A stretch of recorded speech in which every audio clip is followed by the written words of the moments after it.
It is truly an honor, as a former coach, to have the privilege of introducing one of my athletes into the Sauk Rapids Rice Hall of Fame. Today we celebrate an exceptional competitor, an incredible teammate, and a role model whose impact has lasted far beyond her years in high school.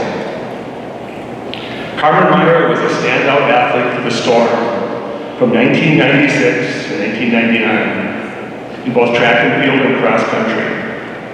She was a 3-year letter winner in each sport and an all-conference selection every single season she competed. Along the way, she earned numerous awards, including the Hardest Worker Award, Team MVP, All-State Honors, and in her senior year, she was selected to the St. Cloud Times All-Area Team. Carmen's accomplishments at the state level were remarkable.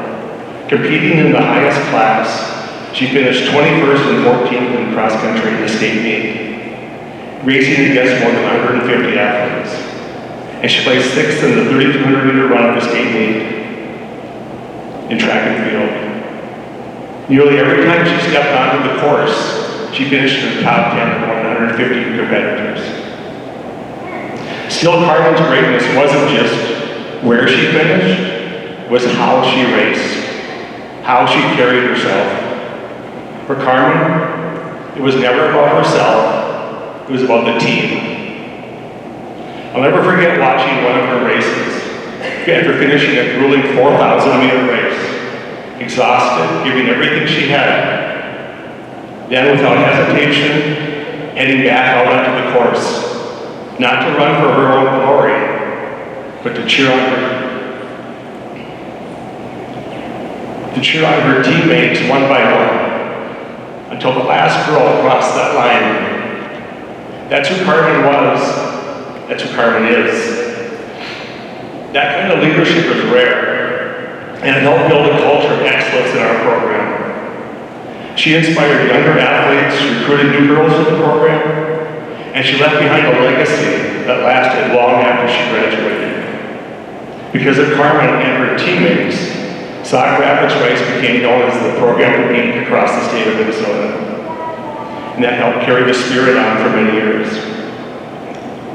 Her success didn't end in high school. Carmen was highly recruited by major colleges, and even today she competes not on the cross-country course, but on marathon courses around the world. Just last October, I had the joy of surprising her after nearly 20 years apart. I told her something was going to be delivered to her hotel room the night before her race. I texted her to come down to the lobby, and when she expected to receive a package, there I was, half a world away in Berlin, Germany. That moment reminded me, once again, of the deep bond formed through athletics and the lasting connection we share. It is with immense pride, joy, and gratitude that I introduce to you the newest member of the Sauk Rapids Rice Hall of Fame, Carmen Meyer Bork.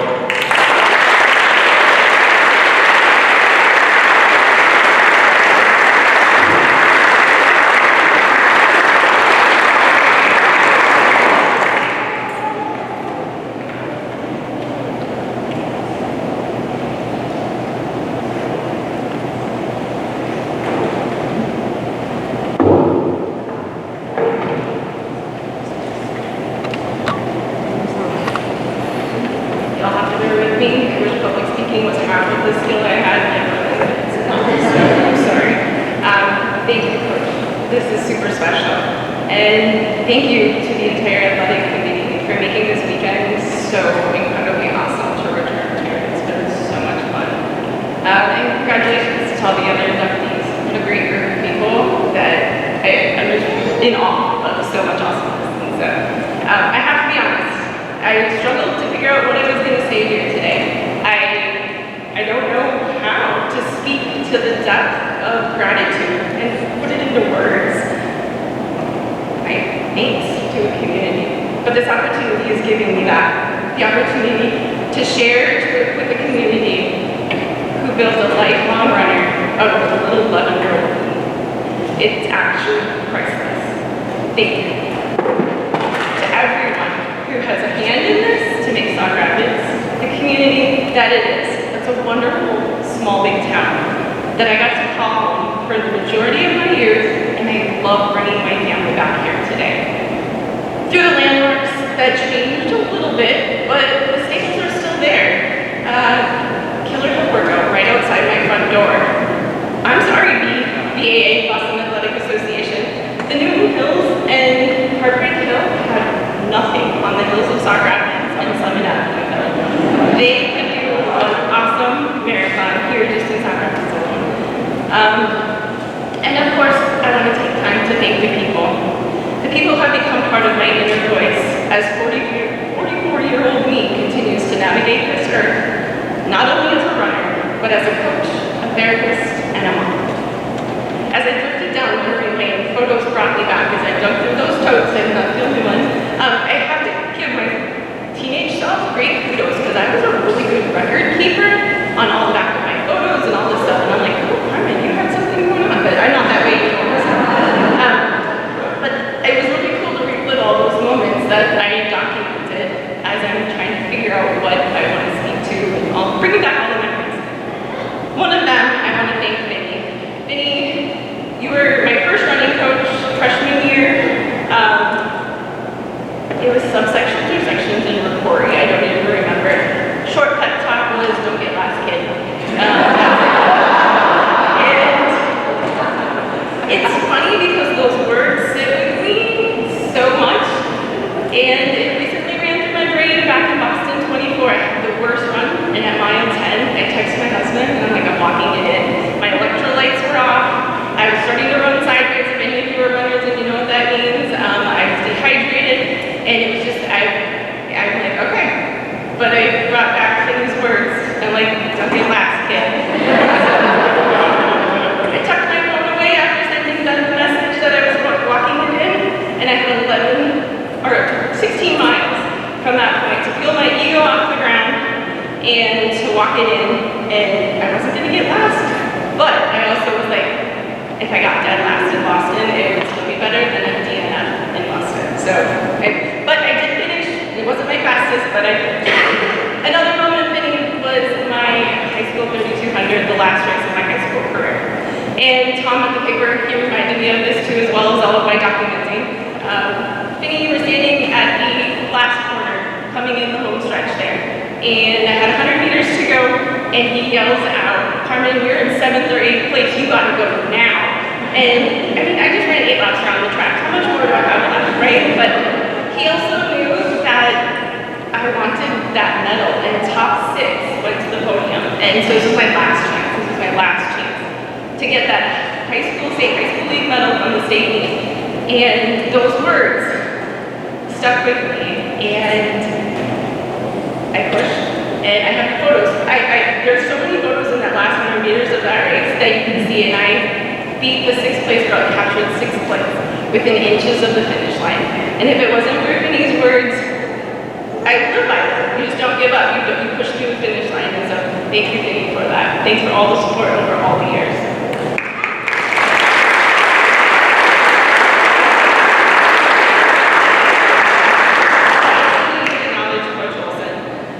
Thank you for all those phone calls that summer before my sophomore year.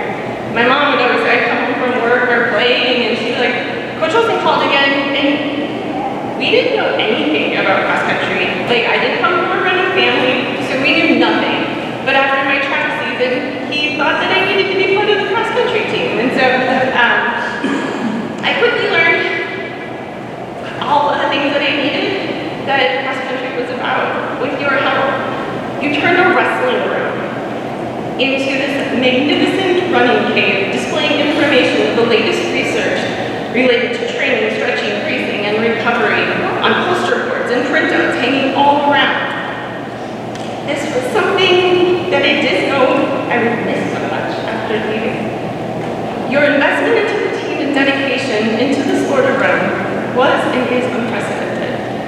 I hold so many of your tools and teachings close to my heart, from the workouts, the statistics, the stories, the quotes, not only as a runner, but as a coach as well. If I become half the coach you are, I'll make it. I am forever grateful of the time that you gave to the team that developed me into this runner and shaped me into the runner I am today. I have a story to share, piggyback on what Coach said about last. Actually, tomorrow morning is the Berlin Marathon for this year, so it's almost exactly a year that Coach walked around that the hotel check-in thing and surprised me. It was like a little girl in the lobby.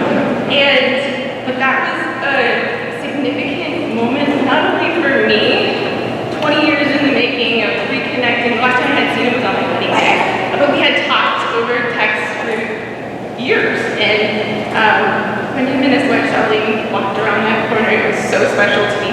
And up until that point, my kids only knew Coach as Coach from the stories I would share. They didn't have any reference point. And so, as we prepared this, we were headed to the next morning. The 5K was taking place.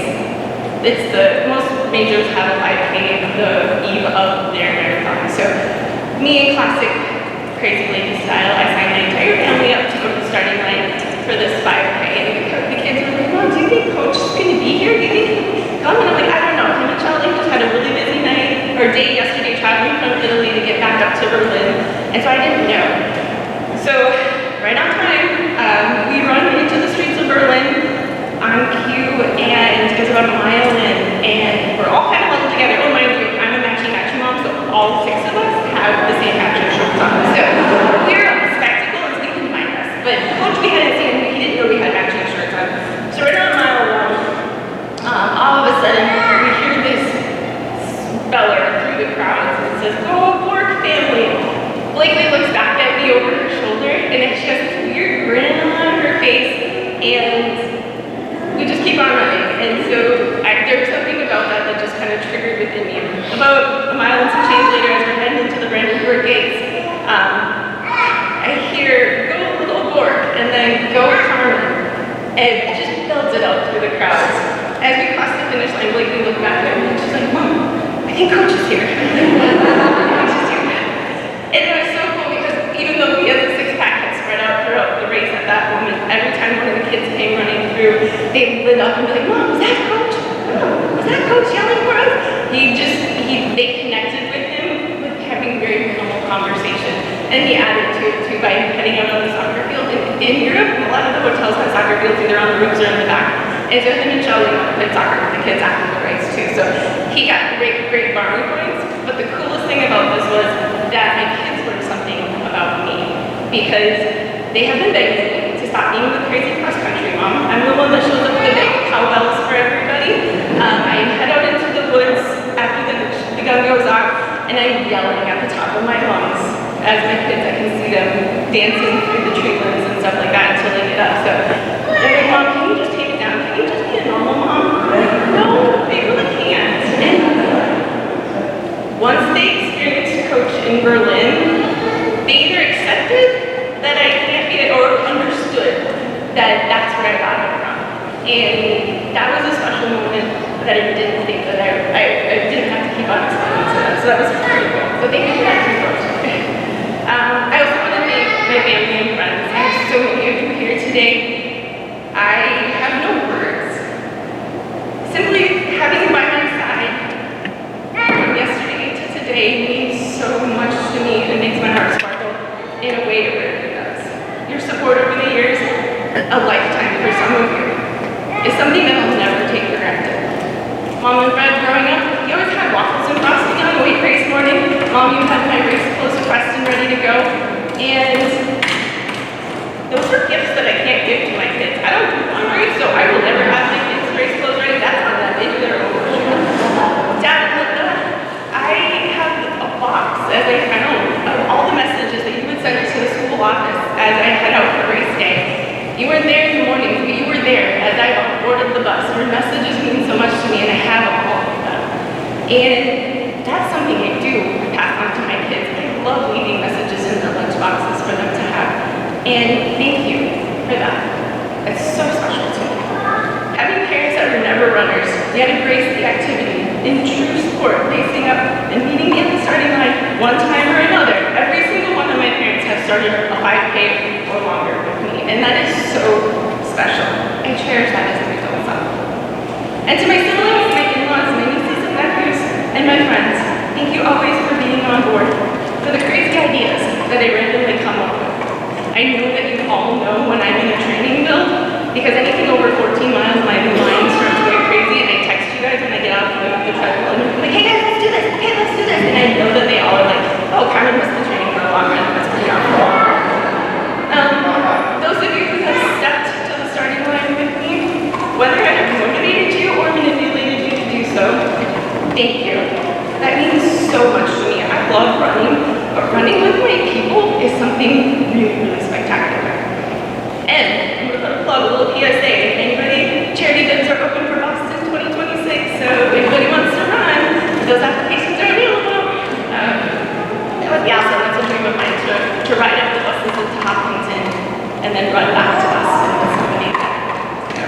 Someday I believe it will come. So.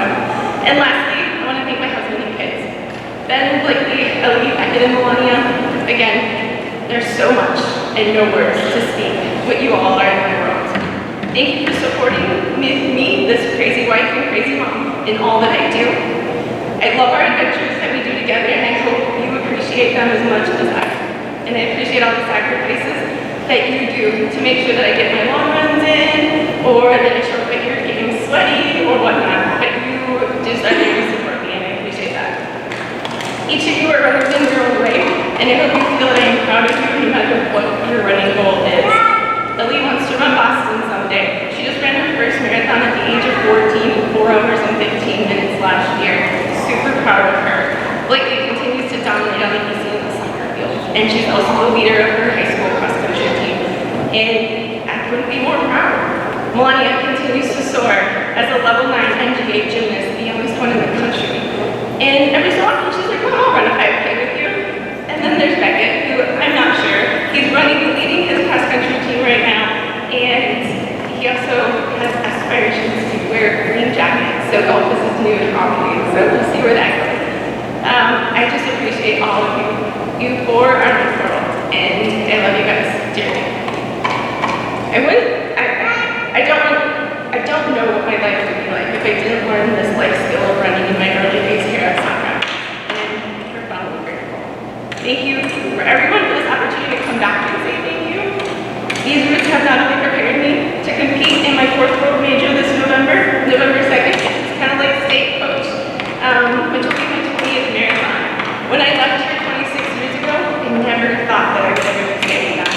And I also been waiting on my acceptance letter for my 10th Boston, and I'm really excited about that, because once you run 10 Bostons, you don't have to meet the sub-qualifying standards, all you have to meet is the basic qualifying standards. So if I can get that, I have a 45-minute buffer for this year, so hopefully that will be it. But to get 10 in Boston is something, Coach mentioned Boston in high school, and I was like, whatever. So, but it's something, it's an experience. I am so proud and honored each and every day. With the heart of the storm athlete, 1 foot, right foot, and repeat. Thank you all.